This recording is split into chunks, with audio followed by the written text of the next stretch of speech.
A scam artist in Florida is cheating landlords and tenants out of tens of thousands of dollars and leaving landlords with tenants that they have to evict. I'm Tony, and this is Real Estate Investing and Landlord News.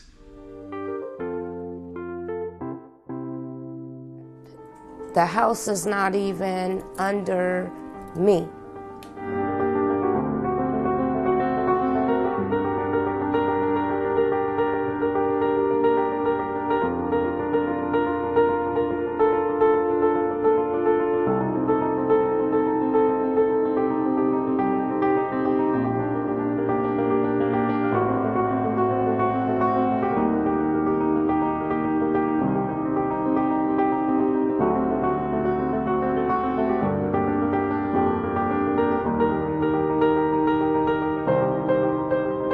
So I have an interesting article for you today, and it's going over this interesting story in Florida about this scam artist who is cheating tenants and landlords out of thousands of dollars. And it's really a pretty simple scam that this person is using. So, I wanted to cover this story because this is the kind of scam that anybody could end up getting caught in. You never know who you are truly renting to unless you're doing a thorough background investigation. That's why I say, hey, we need all the tools necessary in order to make sure that we put the best tenants in our property possible. You should do a background check. You should do a credit check. You should check their eviction history. You should call their references. You should call their employer. You need to make sure that this person is legitimate. Now, that doesn't guarantee that you're going to put a good tenant in there, even if you do all that stuff, right? But it will help make sure that situations like this one I'm about to describe here today don't happen. So basically, this scam artist, what she was doing was she was renting an apartment from a landlord, right? And then, using a fake name, and then she would re-rent the apartment or house to another tenant claiming that she was the landlord.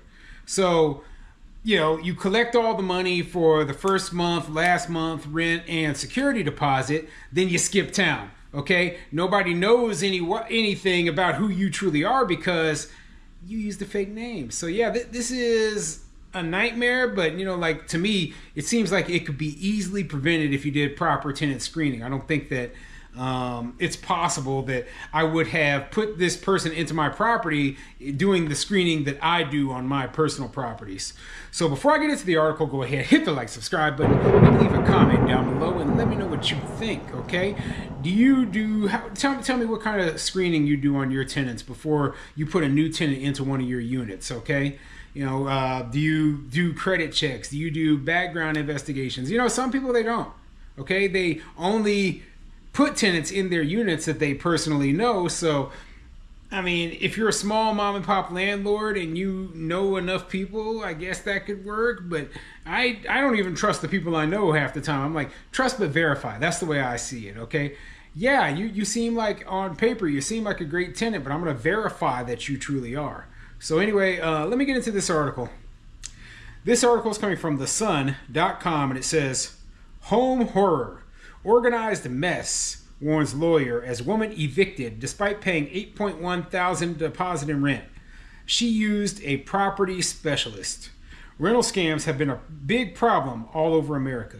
And yeah, this is kind of coming from the tenant's perspective, right? Where the tenant did lose thousands of dollars and, the deposits, etc., that she paid, right? However, the landlord now has to go through an eviction process, has their unit that they thought they had a paying tenant in. Now they have to go and face the fact that they're losing months of rent, etc., okay? And any damages that might be done.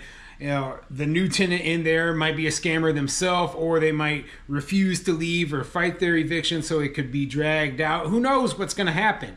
All I know is that, this is bad for both the landlords and any real, potential victims that are tenants as well. So let's see what the article says about the situation. Multiple victims have emerged claiming to have lost thousands of dollars after investing in a property specialist. A renter has become one of many who is fighting eviction after renting her Florida home through a business owner named Angel East. And looks like they got a couple of pictures up here. They have a picture of this Angel East, so you can have an idea of what she looks like. So if you're in Florida, look out for this lady, okay? The woman, who chose not to be named, claimed East has been responsible for her current eviction. She said she found her home through the agency Luxury Home Services and paid her $8,100 for her first month's rent, last month's rent, and deposit, according to a letter she wrote to the judge that was obtained by local CBS affiliate WTSP. However, after she got settled into her home, she received an eviction notice on her front door to a Ness Maxwell. The woman had no idea who Maxwell was, but when she asked East for her money back, she was told her business partner, Ines Maxwell, had it.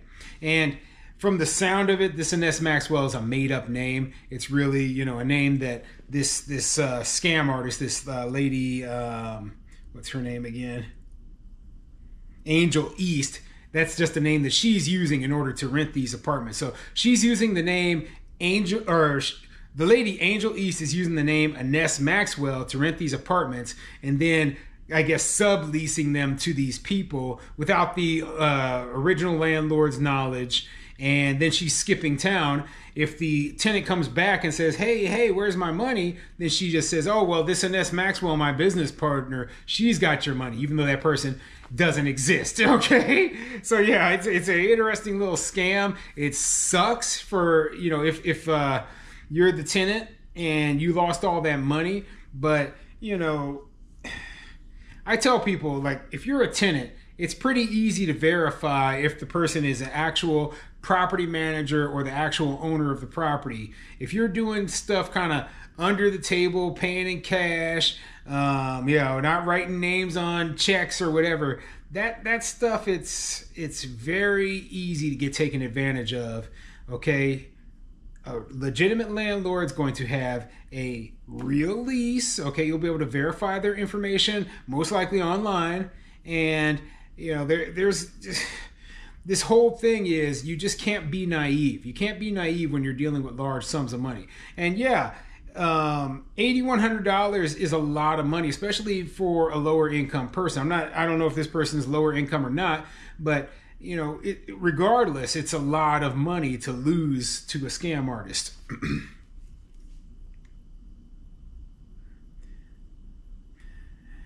The woman had no idea who Maxwell was, but when she asked East for her money back, she was told her business partner, Ines Maxwell, had it.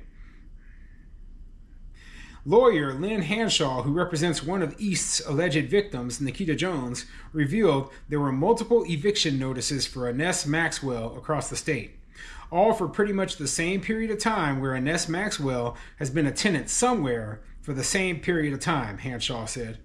Landlords who believed they were renting to Ines Maxwell said that she never showed up to these eviction hearings. Instead, it was the people who were living in these homes.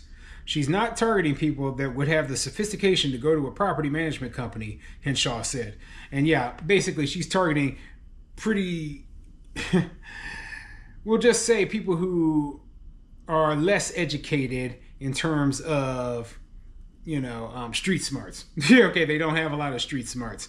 So these people wouldn't go to a property management company. They wouldn't go to a legitimate landlord to rent a property. And instead, they're kind of going to a person who might be able to get them a home, even though they have poor credit or even though they have an eviction on their record, right? And so, obviously, that is how some people end up with housing. But, you can easily become a victim when that happens. Now, the true victims in this, right, are the landlords, because they had no clue any of this was even going on until they ended up in eviction court, right? And I'm not saying that the tenant isn't a victim as well, right? But they at least had the opportunity to say, hey, this is garbage. But I wonder if Ines Maxwell is actually a real person or what. I just can't figure this out. Okay, is the Ines Maxwell a real person, or is it Angel East just made this name up, or is she steal somebody's identity? What the deal is, right? Because I can't figure out why so many landlords would have rented to her when, obviously she's got a bunch of evictions on her record, and it's a weird story. It's just a weird story. But anyway, I'll put a link to this article in the description down below. Let me know what you think of this whole situation.